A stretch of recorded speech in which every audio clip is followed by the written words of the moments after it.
Que belíssima reportagem, não é? Um orgulho. Um orgulho, muito obrigado. Pedro Mourão é o nosso convidado e estamos aqui também ao lado com a nossa Alexandra Ramos, a nossa Xana, que é a tradutora da língua gestual, para nos ajudar nesta tradução.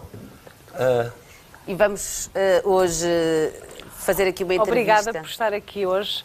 É importante mostrar à sociedade quem somos nós, qual o nosso dia-a-dia, porque a maior parte do problema da sociedade é que não está aprofundado no conhecimento e no conceito, nos surdos-mudos, na linguagem gestual. É necessário esta correção e nós estarmos aqui a representar a comunidade surda e desde já, obrigada pelo convite e por mostrar. Parece. Muito bem. O prazer é nosso. Falou-se ali muito de discriminação. Pensei que ias dizer alguma coisa, Ritinho. Eu ia começar por inverter a questão e perguntar ao Pedro como é que os surdos veem o mundo dos ouvintes. O que é que eu vejo no mundo dos ouvintes? É como se fosse um mundo diferente, em que é uma maioria, em que quando vemos um filme entre uma minoria sentimos que há uma grande diferença, estamos em minoria e sentimos como se fôssemos uma espécie. Porquê? Porque como é que me tratam? Como é que eu me sinto no dia-a-dia? Os ouvintes são diferentes. Têm a sorte de haver pessoas que têm interesse em aprender a língua gestual, como a Xana, que é intérprete, que é coda, porque os pais são surdos, têm esse conhecimento. Há vários ouvintes que têm essa sensibilidade, mas a maior parte dos ouvintes não percebem muito bem quem são os surdos. O que é a comunidade surda, em termos de deficiência, de raça, faz com que os ouvintes sintam pena ou discriminação, um bullying, podemos considerar. É uma consequência do sistema, da sociedade, é uma consequência, e nós como surdos, sendo uma minoria, não é, dá este resultado. E é muito importante, a luta constante, a ponte entre surdos e ouvintes é muito importante. E por isso, pronto, é isso mesmo. É por isso que estamos aqui? Por isso estamos aqui, sim. O Pedro fez-me pensar em algo que nunca tinha pensado e obrigada por isso. O Pedro, naquilo que eu li da pesquisa para o entrevistar, disse que, a certa altura, preferia não ir às reuniões de família, porque sentia, e tentou explicar isso a um ouvinte, é como eu, Rita, estar sentada numa sala em que toda a gente fala russo ou chinês. E eu gostava que tentasses explicar-nos um pouco mais esta ideia, para que nós, ouvintes, possamos também refletir sobre isso e aprender alguma coisa e modificar os nossos comportamentos para que os surdos se sintam mais incluídos nas nossas comunicações e nas nossas vidas e nas nossas conversas. É uma situação interessante e difícil, difícil para ter consciência, porque os ouvintes estão habituados toda a vida a conversarem entre si e o convívio acontece naturalmente. Os surdos, quando aparece um surdo, e um ouvinte destaca que é um surdo, pode querer conversar, mas por vezes as conversas, o ouvinte esquece que o surdo está ali presente. E naquele momento está a conversar e não esquece que tem ali uma pessoa surda ao lado.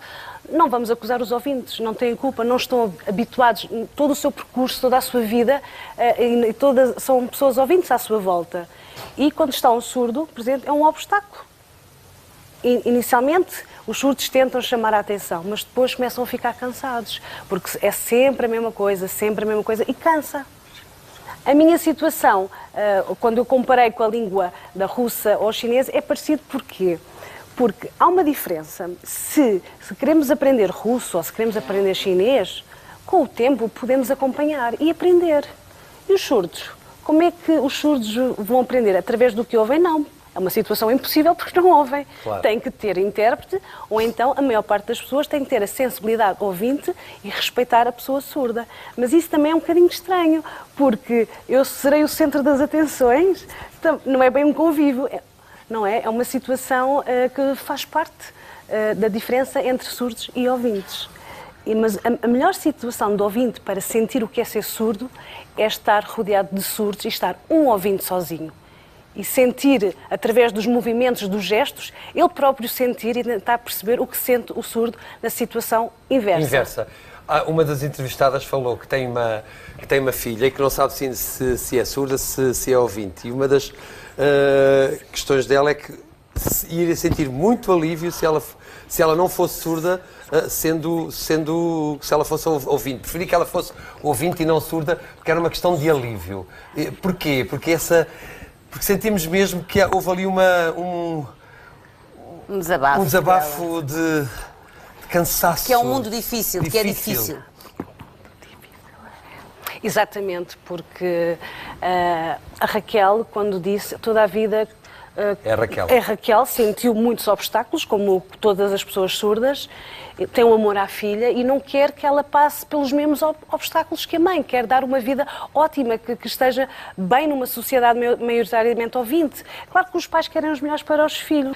A Raquel gostava que fosse ouvinte para não ter esses obstáculos. Até porque, sendo os pais surdos e a filha ouvinte, pode-se também adquirir a língua gestual. Pode estar no mundo dos surdos, porque tem os pais surdos, e também pode estar, sendo ouvinte, estar no outro mundo, ter dois mundos num só. É uma situação natural.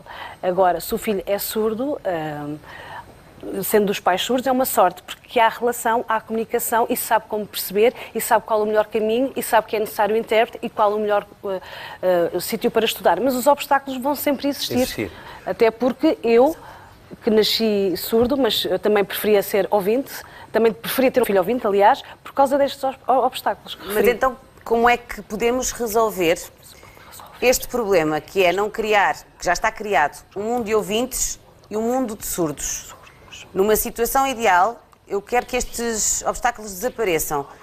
Seria... O Pedro já deu mais ou menos Seria possível todos nós aprendermos a língua gestual, tal e qual como aprendemos a ler e a escrever? Seria esta uma das soluções para que estes mundos não sejam mundos diferentes? Depois? Eu acho que é possível, sim. É preciso que a língua gestual portuguesa seja mais valorizada perante a sociedade. E porquê? Porque, efetivamente, é a língua da comunidade surda. As pessoas dizem linguagem, mas não é. Tem a sua gramática, tem a sua estrutura, a sua sintaxe, como uma língua, é oficial, diz na nossa Constituição. Por outro lado, o português também, os surdos também têm que aprender o português na sua forma escrita. Porque no seu dia-a-dia, os surdos comunicam em língua gestual, têm a sua identidade. E depois, a escrita é só dada na escola e acabam por não aprender. É assim que é a educação, como qualquer criança que não lhes apetece estudar e vão para o intervalo e convivem. Convivem no crescimento, na aprendizagem da língua gestual. Mas depois há esta falta de leitura e escrita no português. A mudança que era necessária seria na educação. Claro. Porque na educação, ao fazer adaptações para os surdos, necessidades especiais, essas necessidades especiais é para quem tem outras incapacidades ou problemas intelectuais, não para os surdos. Os surdos não têm problemas, não têm incapacidades, apenas não ouvem e podem ensinar da mesma forma, por um lado no recreio a língua gestual e o português na sua forma escrita através da leitura. Eu escrevo bem, leio bem, mas a maior parte dos surdos não teve a mesma sorte que eu. E isso é uma forma de resolver. Outra forma de resolver é haver mais sensibilização perante a sociedade, porque os ouvintes não sabem o que é o mundo dos surdos.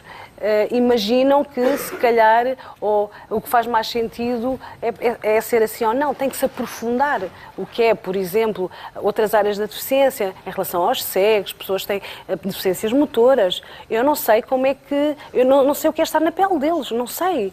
Porque é uma deficiência física. Nós é apenas auditiva. Mas já convivi com cada pessoa e aprendi muita coisa com eles e eu não imaginava, e a realidade é bem diferente daquilo que eu imaginava e faz com que eu perceba que os ouvintes também têm que perceber o que somos nós em termos de comunidade surda. A inclusão, que é um termo recorrente, é muito importante e a sociedade precisa dessa inclusão efetiva, não só na educação, mas na acessibilidade à informação. Vamos agora introduzir na conversa Marta Salves, que faz parte da Associação de Famílias e Amigos dos Surdos, que está na plateia, a associação que existe há 20 anos. Qual é o papel? Olá, Marta, bem-vinda. Qual é o papel desta associação?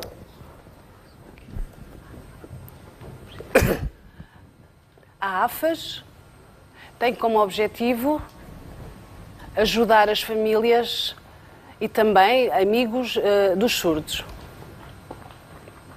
Ajudar as famílias em que a maior parte são ouvintes, que têm filhos surdos, contactam diariamente, têm muitas dúvidas e muitas preocupações. Perguntas no sentido em que como é que vão se orientar, como por exemplo, como quando o seu filho que nasceu e que é surdo, ou uma criança que de repente perdeu a audição, que ouviu e de repente perdeu a audição por problemas de saúde, e a família fica desorientada e não sabe o que fazer e colocam muitas questões. E como será o seu futuro? É o que perguntam. Pode ir para a escola? Pode, por exemplo, pode trabalhar? Ficam muito confusos. E nós, AFAS, Associação de Famílias, chamamos outras famílias para partilharem entre si as suas experiências. Fazemos este tipo de encontro de contactos de instituições, contacto de associações, fazemos estes encontros. A AFAS ajuda a família dessas mesmas crianças numa melhor orientação e mostrando que as crianças surdas podem desenvolver da mesma forma que outra e são felizes também, como outra criança ouvinte. É isso que nós fazemos, é esse o nosso objetivo. Obrigada. Obrigado, Marta. Obrigada. Um grande beijinho. Obrigado.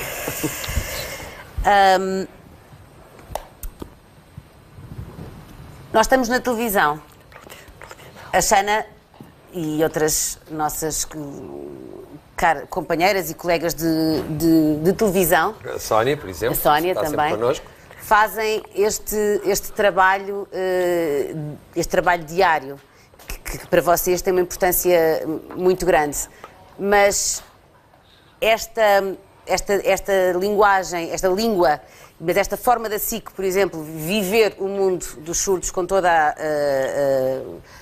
integrando-os na nossa programação, sabemos que ainda não é não é comum a toda a sociedade, aos espetáculos que vocês provavelmente querem ver e a outras coisas que querem fazer do ponto de vista cultural. Onde é que estão as maiores fragilidades? Onde é que vocês sentem que se deve atuar já para que esta inclusão se faça?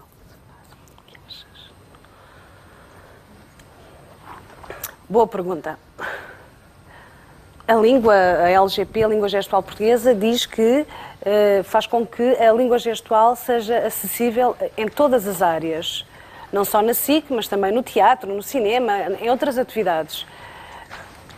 Mas o haver o acrescento de mais intérpretes de língua gestual, em todas as áreas, motivar as pessoas para o conhecimento da língua gestual através das licenciaturas existentes, essa motivação nos ouvintes convivendo com os surdos. E isso, em teoria, é uma coisa abstrata, mas na prática há anos que tentamos encontrar uma forma de luta, mas é mais fácil o resultado onde? Na política. Na política, porquê? Porque ao sensibilizar os políticos faz com que percebam e adaptem as leis que podem influenciar depois a sociedade.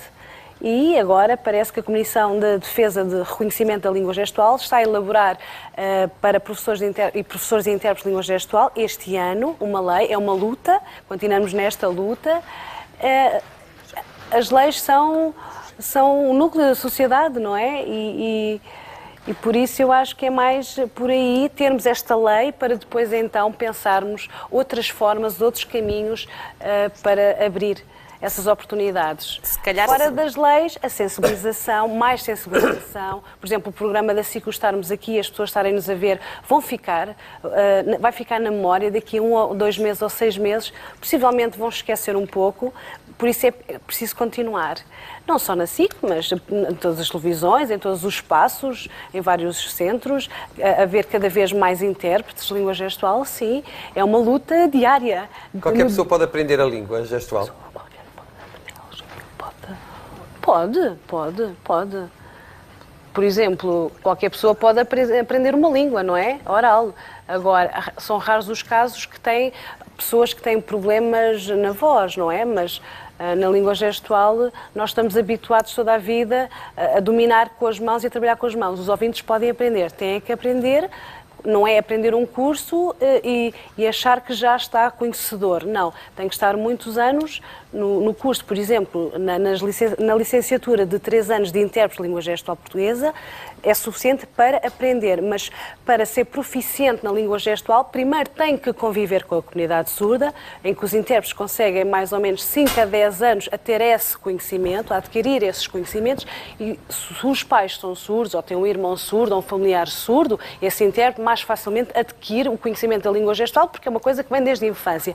Para quem não tem, é necessário aprender, é como nós aprendermos com a voz, é diferente aprender com as mãos, fazer o gesto com as mãos, é uma agilidade, claro. É uma coisa, parece que estranha, não é? Mas é possível aprender. Pedro, última pergunta. Muito rápida resposta. Sabemos que a política é que altera as coisas. Temos uma primeira secretária de Estado, a primeira vez que este país tem uma secretária de Estado cega.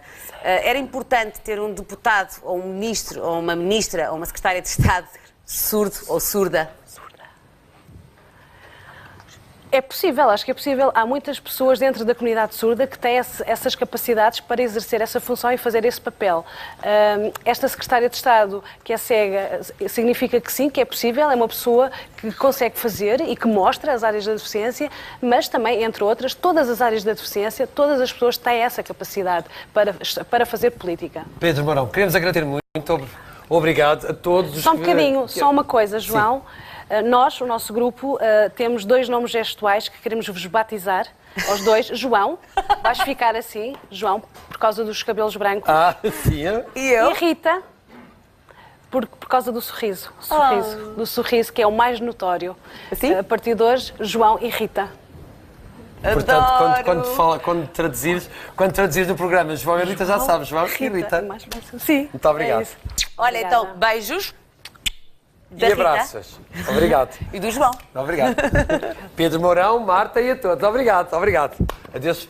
Obrigada, Até já, Xana. Muito obrigada, Obrigado. querida. Que maravilha.